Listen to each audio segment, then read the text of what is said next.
Korean Peninsula.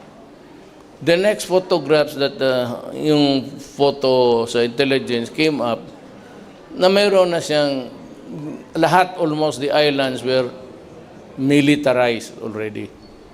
Mayroon ng mga batteries. Ibig sabihin yung arms that are poised to fly. Yun ang sinabi ko, which is really true.